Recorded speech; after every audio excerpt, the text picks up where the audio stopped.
3 times The Simpsons predicted the future. The Simpsons is warning us about this Bible event. You've probably heard the conspiracy theory that The Simpsons can predict everything about the future, so here's the whole tea on the rumor and how they do it. Ask Google about The Simpsons predictions of the future.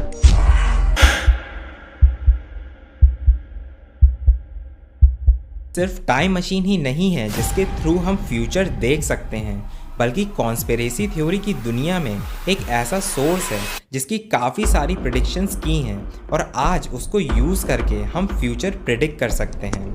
जो लोग भी इस video को देख रहे हैं उनमें से कई सारे ऐसा सोचते होंगे कि ये सब बकवास है, पर हम आज पूरे डेटा की हेल्प से आज ये समझेंगे कि ये कार्टून सीरीज़ फ्यूचर प्रेडिक्ट कर सकती है कि या ये किसी इल्यूमिनाती की सोची समझी चाल है। ये जितना सुनने में अनबिलीवेबल लगता है ये उतना ही ट्रू है। द सिम्पसन्स सबसे बड़ा और सबसे लंबे शोज़ में से एक है जो 1989 से चलता आ रहा है। ये अपने जोक्स के लिए काफ़ी ज़्यादा पॉपुलर हो गया था, लेकिन इस शो ने इस पूरे टाइम में सिंस 1989 काफ़ी प्रेडिक्शंस किए हैं और इस शो के थ्रू ऑडियंस को दिखाया है जो फ्यूचर में सच निकला है। और ऐसा नहीं है कि ये शो ने बहुत लंबे समय से चलता आ रहा हो और इसमें एक दो बार बाय मिस्टेक कुछ प्रेडिक्शन सच निकल गई हों, पर तुमको कोई आइडिया भी नहीं है कि कितनी सारी चीज़ें इस शो ने प्रेडिक्ट की हैं। सिम्पसन्स के थ्रू जो प्रेडिक्शंस आज हम डिस्कस करने वाले हैं वो धीरे धीरे डार्क होती जाएंगी, तो वीडियो को एंड तक देखते रहना क्योंकि एंड में हम सिम्पसन्स की 2024 की प्रेडिक्शंस को देखेंगे।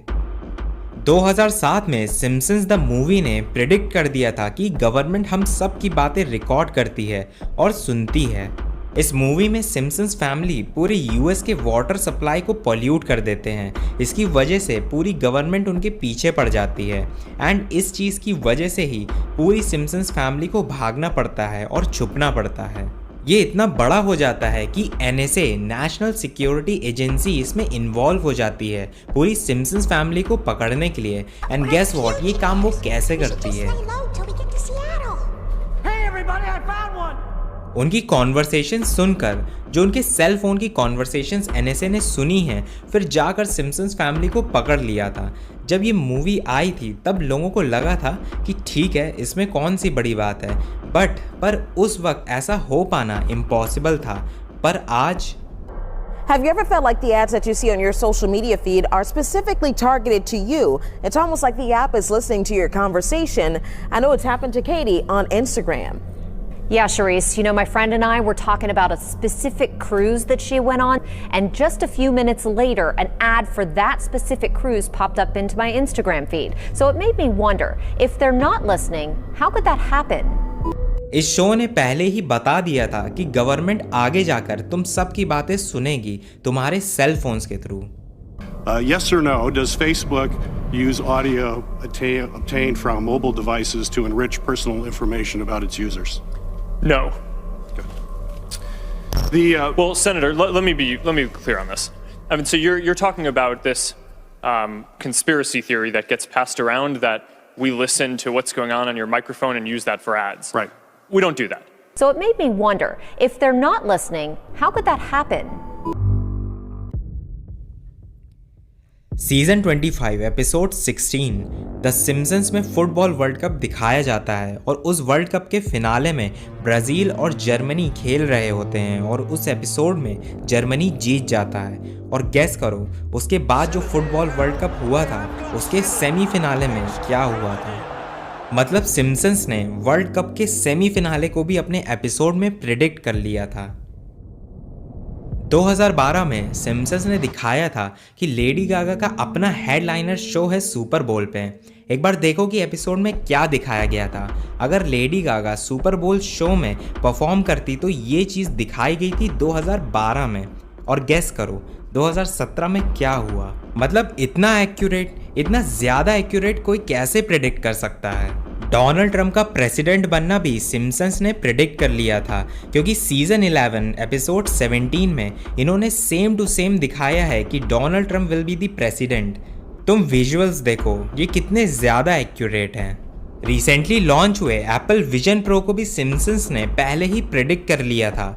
इस एपिसोड में लोग क्लियरली इनको पहने हुए वैसे ही चलते हुए दिख रहे हैं जैसे कि हम आजकल सोशल मीडिया पर देख रहे हैं। 1998 सीजन 10 एपिसोड 2 में होमर सिम्पसन एक साइंटिस्ट बन जाता है और वो काफ़ी सारी साइंटिफिक टॉपिक्स पर रिसर्च कर रहा होता है। उसी एपिसोड में होमर सिम्पसन का ब्लैक बोर्ड दिखाया जाता है। उसमें बहुत सारी साइंटिफिक इक्वेशंस लिखी होती हैं और उसमें से एक इक्वेशन होती है हिग्स बोसॉन इक्वेशन।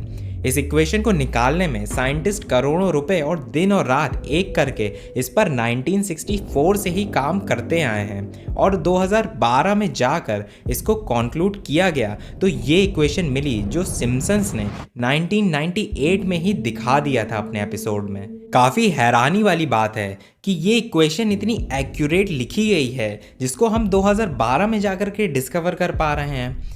इस इक्वेशन की जगह तो कोई और भी इक्वेशन डाली जा सकती थी, पर यह काम इंटेंशनली यहाँ पर किया गया है क्योंकि एट द एंड है तो ये एक कार्टून शो ही। तो यहाँ क्वेश्चन ये आता है कि सिम्पसन फ्यूचर कैसे प्रेडिक्ट करता है, और या फिर इसने ये सब कभी किया ही ना हो and it's just a mind game of human psychology. तो इसका जवाब दिया नंबर्स गेम थ्योरी ने, जो एक मैथ प्रोफेसर ने दिया, जिसके हिसाब से सिम्पसन एक बहुत ही लंबा चलने वाला शो है। जैसे हमारा CID है ना, कुछ वैसे ही। और जब इतना बड़ा शो है तो उसमें कितने सारे टॉपिक्स को कवर किया गया होगा, क्योंकि सिम्पसन जस्ट एक कार्टून ही नहीं है बल्कि ये एक रियलिटी बेस्ड शो है जो कहीं ना कहीं असल जिंदगी से इंस्पायर्ड रहता आया है। इस कार्टून में 29 सीजन्स में 1,20,000 जोक्स क्रैक किए गए हैं, मतलब 8.54 जोक पर मिनट यूज़ किया गया है। तो कहीं ना कहीं पॉसिबिलिटीज़ बढ़ जाती हैं कि इनमें से कुछ सच निकल जाएं 1.6% सक्सेस रेट के साथ। कम शब्दों में बोलें तो जैसे कि हम एग्जाम में जो क्वेश्चंस हमको नहीं आते हैं उनका हम तुक्का मार देते हैं और बाई चांस वो सही भी हो जाते हैं। कुछ ऐसा ही हाल है इस शो के साथ। और डीप जाने पर ये पता लगा कि इस पर ऑलरेडी रिसर्चेस हुई हैं जिसमें कि ये बताया गया है कि टोटल 43 प्रेडिक्शंस इस शो में करी गई हैं जो कि सच हुई हैं।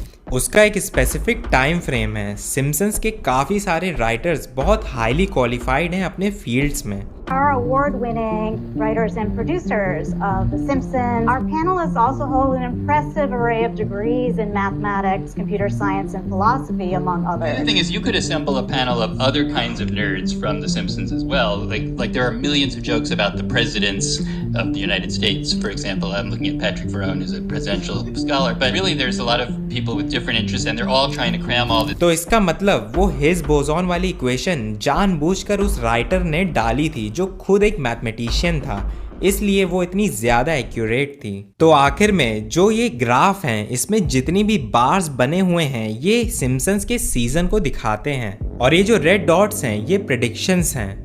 तो सिम्पसन का मकसद ये था कि ये अमेरिका की रियलिटी का मजाक बनाता है, और जो भी शो रियलिटी का मजाक बना रहा है उसमें जो भी बातें होंगी वो लॉजिकल होनी चाहिए, और इसीलिए इसके राइटर का बोर्ड इतना टैलेंटेड चुना गया है जो अपनी अपनी फील्ड्स में मास्टर्स हैं और नॉलेजेबल भी।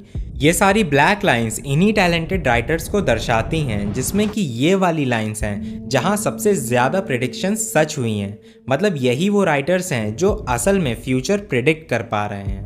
पर इस शो ने आज तक कोई भी एग्जैक्ट डेट देकर कोई भी चीज़ की प्रेडिक्शन नहीं की है। अब तुम बोलोगे कि इसने डेट देकर फ्यूचर प्रेडिक्ट किया था क्वीन एलिजाबेथ की डेथ का, बट वो एक फेक न्यूज़ थी, वो किसी ने फोटोशॉप करके क्रिएट करा था। अब 2024 के लिए सिम्पसन्स ने कई प्रेडिक्शंस की हैं, जैसे कि ट्रंप वापस प्रेसिडेंट इलेक्शन लड़ेंगे और साथ ही यूएस अपनी पहली फीमेल प्रेसिडेंट देखेगा, और Kamala Harris already female vice president हैं यूएस की। सोर्सेज की माने तो अगर जो बाइडेन की डेथ हो जाती है तो कमला हैरिस यूएस की फर्स्ट फीमेल प्रेसिडेंट होंगी। इस साल एआई एडवांसमेंट इतनी ज़्यादा होगी कि ये ह्यूमन के कंट्रोल के बाहर चली जाएगी, और रिसेंटली एक गूगल इंजीनियर ने ये खुद ही बताया है, और इसी की वजह से उसको कंपनी से निकाल भी दिया गया है। और लास्ट कि हम 2024 में वर्ल्ड वॉर 3 को अपने आंखों के सामने देखेंगे। 1987 के एक एपिसोड वर्ल्ड वॉर 3 में ऑलरेडी बताया गया है कि दुनिया की सुपर पावर्स एक दूसरे के ऊपर न्यूक्लियर बॉम्ब गिराएंगी। Wake up everybody! It's World War III! Quick, down to the fallout shelter. The bombs are dropping. डरने की बात यह है कि एक एपिसोड में इंडिया और पाकिस्तान का भी जिक्र किया गया है। Let's start off with a joke.